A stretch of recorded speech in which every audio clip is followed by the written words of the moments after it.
Hello and welcome back to another Doctor Who review. Today we've been watching Dalek. We seem to be on a bit of a Series 1 marathon at the minute. Yeah. Another Christopher Eccleston story. Yeah. This was Brad's first time watching a Dalek story, and what better one to start with than Dalek? Yeah. So tell us, what did you think of it? I think, it was good. Another great choice by the people on Instagram. Obviously, your audience and your following is really getting engaged with it. I think it's quite cool. So yeah, cheers for that. But the actual story itself, it was one of those where I'm sure you're going to put out the highlights. Yeah, video. I'll do a highlights video again. That's probably going to be like a 30-second video because we were both just like really wrapped up in it. Like, obviously, I know. We didn't do much talking, did we? Genuinely, I know we both were, but me especially watching it for my first time, I was really wrapped up in it. And it's one of those things where through Rose, I know I was talking quite a lot during that, and I think for that episode, for some reason, it was really good because it was so simple but so engaging. If that makes sense. Which one, Dalek? Dalek, yeah. Sorry, that wasn't clear then. Yeah, with the Dalek, it was so simple, but it was so engaging. It's a really effective story, isn't it? Yeah, it's just like nice and simple. It's like, you know. Well, it's a very much sort of base under siege. Yeah. One creature against many sort of story. Yeah. That I think Doctor Who does very well anyway, when done well, is a base under siege story. It's just a really good story, isn't it? Yeah. Everything about it is good. Good setting, good characters. You know, Van Statten is a good villain because you genuinely hate him. Oh god, he was a dick. Yeah. He's actually and then you get the Dalek, the killing machine.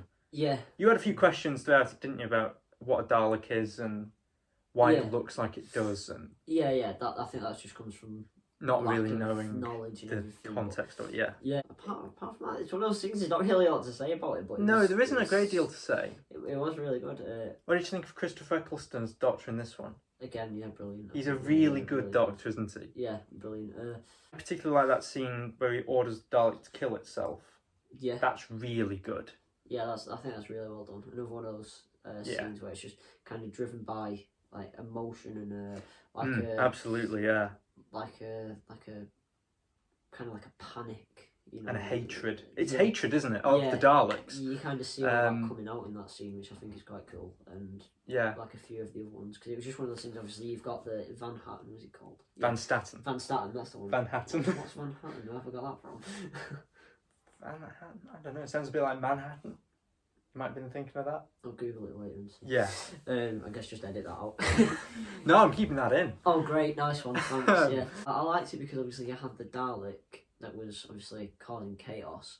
And then you had, like, it was one of the things where there wasn't a lot going on, but there was a lot going on at the same time. Like, it focused on different areas. You've got the Dalek going about, and then you've got them obviously in the office, and then you've got Rose. So it keeps jumping around to different things. And then obviously it all comes together at the end, which I thought was quite cool. And obviously they picked up that new guy. What was he called? Adam. Yeah, Adam. Oh, he's not a good character. Yeah, already I don't like that. Well, already I like him. We probably won't show Brad the next episode, the long game, because it's not very good. Oh, okay. The next episode, and Adam leaves in that episode, so he's only a companion for 2 episodes. I was going to say he's only been in it for like part of one episode. I already don't like. Yeah, I think it's an opinion of the masses that Adam is a dreadful character. Yeah, he's the only bad thing about that episode for me. Oh really? Yeah. About Dalek.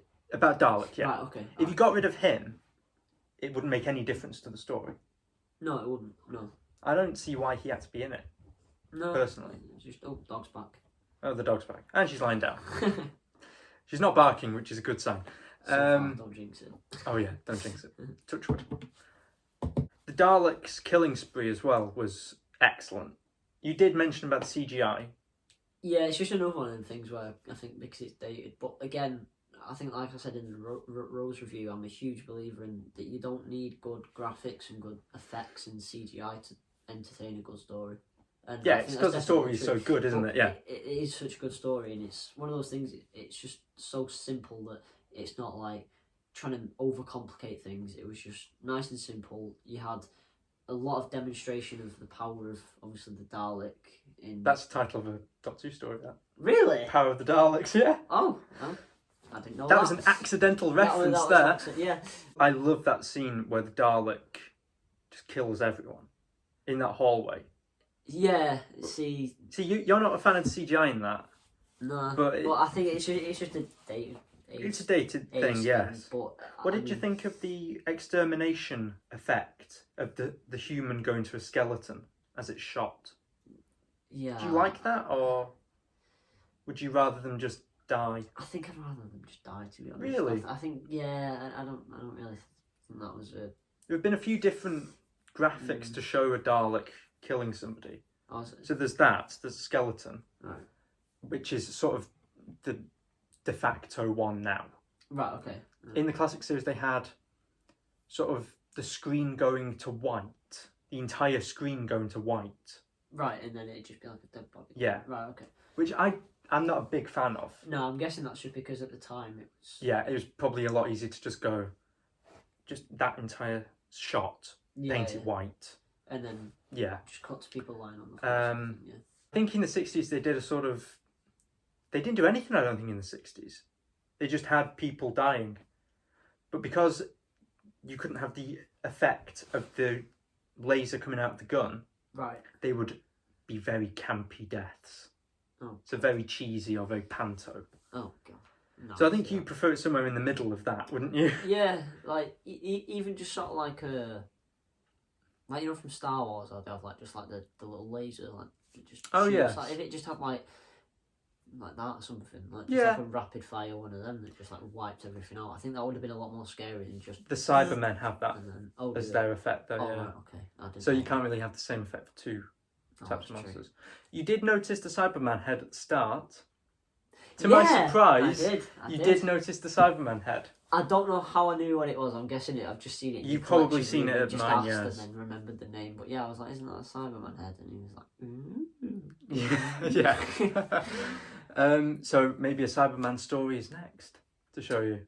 Yeah. But yeah, that's it really. There's not a great deal to say about it. Like I said, it's a very simple story, but very well done. It's written by Robert Sherman, who's one of the best writers the Doctor's ever had, and it's a crying shame that he only ever wrote this one episode. Oh, did he? It's a real shame that he never came back and did another story or two.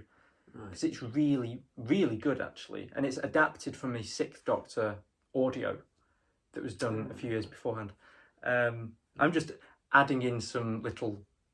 Short facts. Yeah, some little facts. These won't mean anything to you, but they're knowledge that I've accumulated over my many years. Right, okay. What do you think of the look of the Dalek, the sort of bronze design? I was just gonna about mention that actually. Yeah, the way that it sort of regenerated itself, I think was done quite well. But also the reveal of what's inside, it was just another one of them points where I think the way that it's been made is really good, because obviously it's a new series, isn't it? Yeah. So again, like someone like me who's never seen it before, it's still it's like an introduction to obviously the Daleks, and in a way, the way that it's revealed of what the creature is inside, it's also done from like a first, like, if you've never seen it before and then you watch it, you get what I'm saying? You're not lost. It's like... Yeah.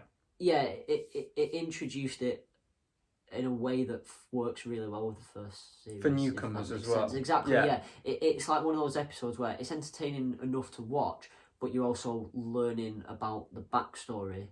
And it's not just like you're just sitting down and like, it's just somebody basically narrating the history of the Daleks to you. Yeah, it's done in such a way that where I think it's engaging enough, but it's also like done in a way so that you can now kind of watch it and then think back to other Dalek stories.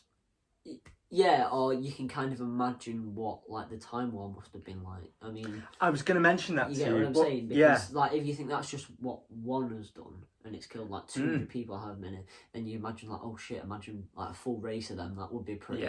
You know, so hundreds of millions of Daleks. Yeah, it would be. Yeah, exactly. So I think the way that it's done, that episode, I think it's just really, really clever. Like, especially like the way that again, like it revealed what the creature was.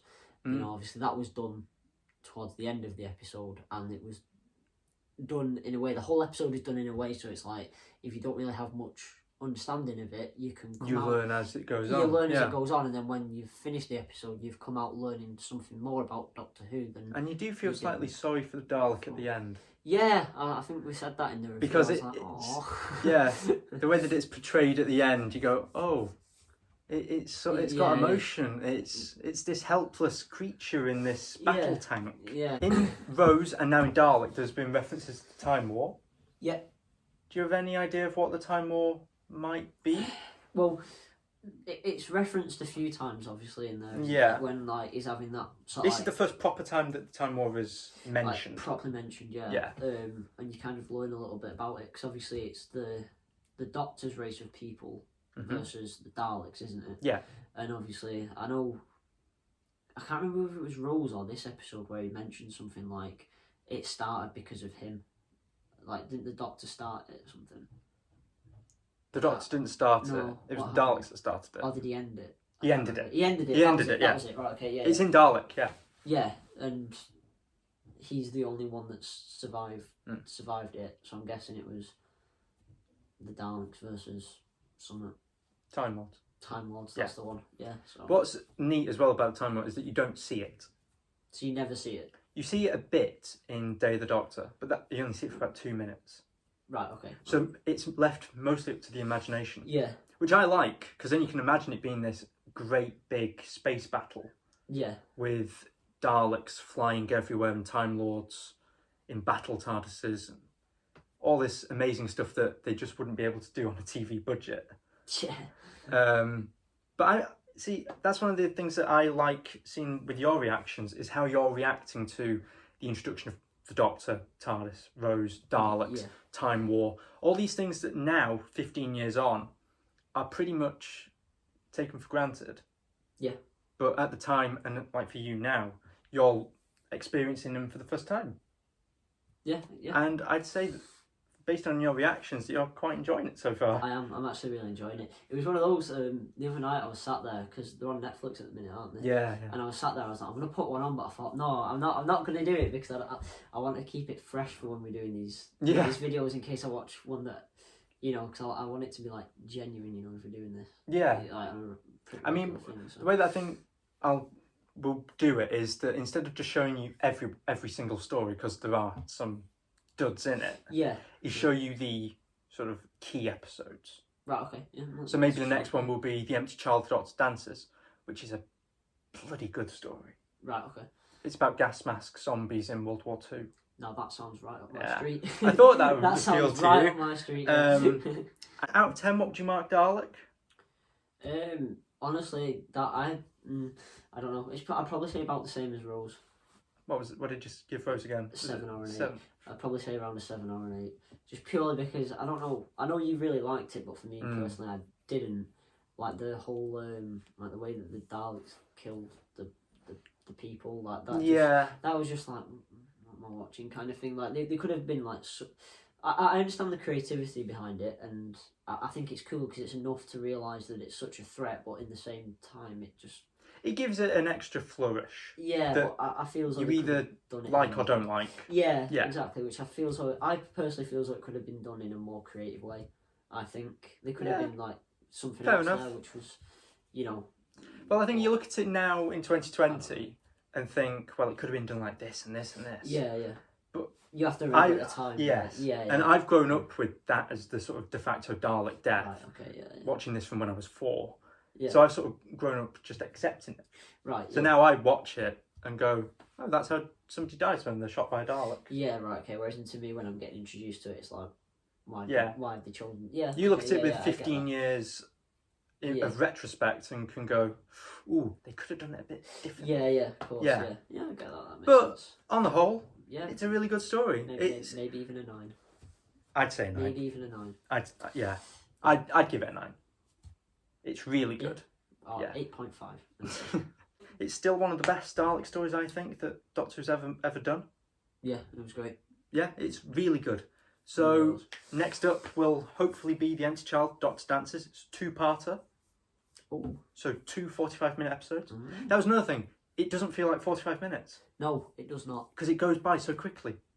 Yeah. It's the mark of good writing and good acting to me. Because you just get lost in it, don't you? And it's like, yeah. You just start watching and go, oh God, it's been 45 minutes already. Yeah. So there we go.